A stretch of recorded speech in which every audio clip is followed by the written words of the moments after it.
Bonjour à tous, j'aimerais revenir avec vous sur l'explication complète d'un problème stéchiométrique.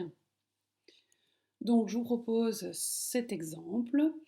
En 1974, l'anglais Priestley découvrit le gaz que Lavoisier nomma plus tard oxygène.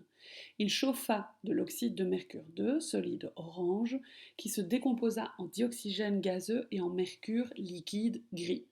Quelle masse de mercure Ag de dioxygène obtient-on par décomposition de 2 grammes d'oxyde de mercure 2 pur? Donc on va recommencer par prendre les différentes étapes dans l'ordre. Donc je vous rappelle que ce genre d'exercice se réalise d'abord en lisant l'énoncé, puis à partir de l'énoncé qui aura été décrypté en français, vous allez en faire de la chimie et vous allez écrire l'équation. Donc si on reprend ce qui est écrit, on dit qu'on chauffe un composé et on ne parle que d'un seul composé, l'oxyde de mercure 2, qui se décompose. Donc si on a chauffé l'oxyde de mercure 2, c'est dans la partie réactive. Chauffer, ça veut juste dire qu'on a apporté de l'énergie. Il n'est pas question de combustion avec du dioxygène ici. Et puis, ce composé s'est décomposé en dioxygène, qui est un gaz, et en mercure, qui est liquide. Donc, si on écrit tout ça, et qu'on anticipe déjà la partie qui sera en réactif et la partie qui sera produit, on peut séparer donc ces deux parties grâce à cette grande barre ici. Vous avez le réactif qui est de l'oxyde de mercure 2. Je rappelle que l'oxyde est moins 2, le mercure est plus 2, c'est dit dans votre énoncé. Les deux mis ensemble font du Ag2O2 qui par simplification donne HGO. Se transforme en produit dioxygène et mercure. Ensuite, nous allons pondérer tout ça, donc rapidement. On regarde la pondération, le composé ici, un seul Ag, on ne touche pas. On a deux O ici, on n'en a qu'un, donc ce qu'on peut tenter, c'est de mettre un 2 devant HGO et un 2 évidemment du coup devant le mercure qui est également multiplié par conséquent. Une fois la pondération établie, on va se lancer dans les données, donc on va reprendre l'énoncé, on va regarder. La seule donnée qu'on a, c'est 2 grammes d'oxyde de mercure 2 pur.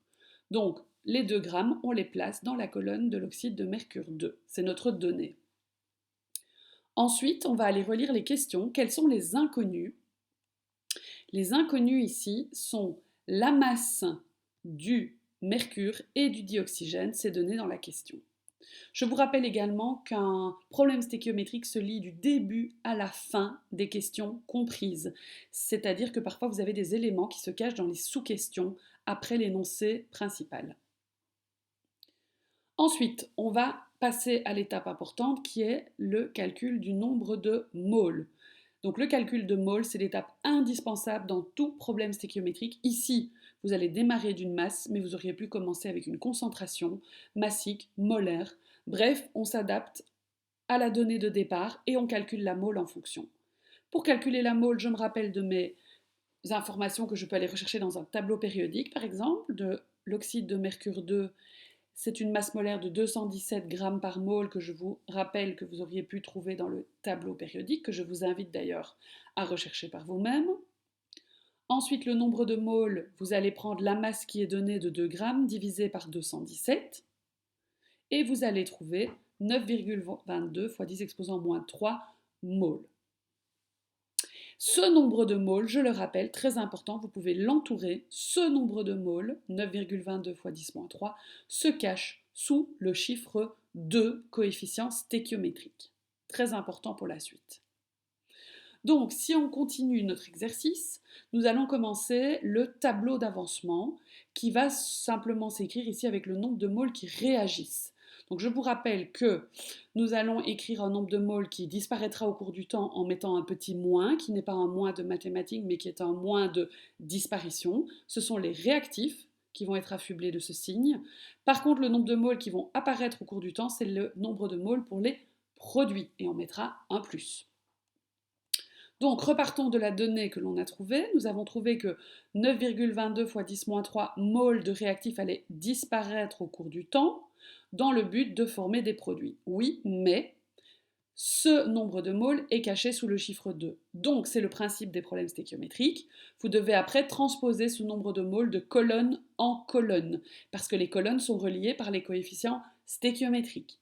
Bon, Donc, si vous aviez 9,22 fois 10-3 sous le chiffre 2, pour passer dans la colonne d'à côté qui est 2 fois plus petite, il suffira donc de diviser 9,22 fois 10-3 par 2. Je vous conseille de renoter ce petit calcul pour bien montrer que c'est le même coefficient, pardon, c'est le même nombre de moles que celui de la colonne d'à côté, mais divisé par 2 à cause des coefficients stéchiométriques. Et donc sont en train de se former pour le dioxygène plus 4,62 fois 10-3 moles. Vous pouvez vous passer des unités pour remplir ce tableau parce que les unités ont été mises en en-tête ici de la partie tableau d'avancement. Ensuite, même chose pour la dernière colonne de produit. On voit que le produit mercure est également affublé d'un coefficient 2. Ils ont le même coefficient stéchiométrique, donc en chimie, ça veut dire qu'ils ont le même nombre de moles qui est 9,22 fois 10-3. Donc là, votre nombre de moles qui disparaît et vos moles qui apparaissent du côté produit sont écrites. Nous allons pouvoir continuer les calculs parce que le but étant de trouver la masse de dioxygène et la masse de mercure. Donc, je vais peut-être un peu vite, je vais vous laisser le temps d'aller chercher dans votre tableau périodique la masse molaire de O2, le dioxygène, donc 2 fois 16, 32. Je vous rappelle également qu'une masse molaire ne se prend jamais avec le coefficient qui est écrit devant, c'est juste la molécule ou l'atome que vous prenez. Donc ici, vous allez avoir 4,61 ou 62, il y a eu une petite perte ici, mais c'est pas trop grave, fois 10-3 fois 32, réponse finale, 0,15 g. Ça veut dire que vous avez 0,15 g de dioxygène qui se sont formés. Ensuite, pour le mercure, c'est exactement le même principe. On va reprendre la formule de la masse, nombre de moles fois la masse molaire du mercure. Alors on fait attention que le mercure, on va le prendre tel quel dans le tableau périodique. On ne prend pas 2 fois le mercure. Quand on prend la masse molaire, on prend juste le composé tel qu'il est, peu importe qu'il y ait un 8, un 7, un 9 devant. Donc 9,22 fois 10-3 fois 201, faites attention à arrondir le mercure correctement dans votre tableau périodique. Réponse finale, 1,85 g. Ce qui veut dire que vous avez produit au cours du temps 1,85 g de mercure. Donc, c'est tout à fait logique. Vous avez démarré de 2 g de réactif et de l'autre côté, par transformation, sont apparus 0,15 g d'un composé et 1,85 g de l'autre composé. Si vous additionnez ces deux composés, vous retombez bien à 2 g. Lavoisier avait raison, la matière se transforme, elle ne disparaît pas.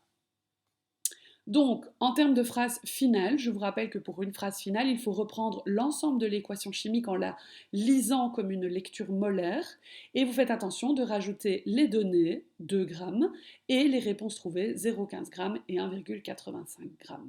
Ce qui fait, je vous laisse le temps de la noter, vous mettez la vidéo en pause, ce qui vous donne, à partir de 2 g d'oxyde de mercure 2 chauffé, on produit 0,15 g de dioxygène et 1,85 g de mercure.